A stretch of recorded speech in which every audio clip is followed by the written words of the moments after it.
भारत के उन महान स्वतंत्रता संग्राम सेनानियों के प्रति कृतज्ञता ज्ञापित करने का यह अवसर हम सबके सामने है।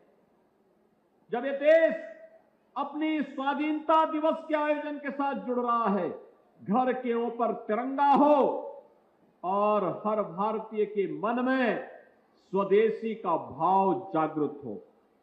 याद करिए, यह देश जब अपनी आजादी की लड़ाई को लड़ने के लिए आगे बढ़ा था, राष्ट्रपिता महात्मा गांधी ने हर भारतवासी को स्वदेशी के मंत्र के साथ जोड़ने का काम किया था।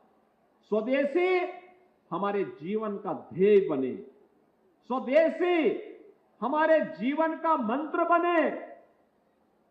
हम जिएंगे स्वदेशी के लिए, हम मरेंगे अपने देश के लिए। अपनी राष्ट्रभक्ति की इस पराकाष्ठा के साथ जब भारत आगे बढ़ेगा तो दुनिया की कोई ताकत भारत का बाल बांका नहीं कर पाएगी। और आजादी का ये संदेश हम सबको इस उद्देश्य के साथ आगे बढ़ाने के लिए प्रेरित कर रहा है।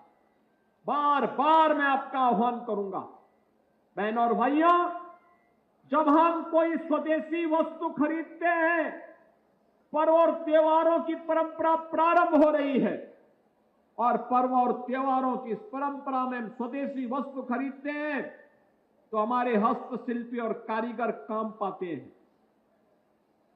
उसका जो पैसा हम देते हैं वह हस्तशिल्पी, कारीगर और हमारे उद्यमियों के पास जाता है।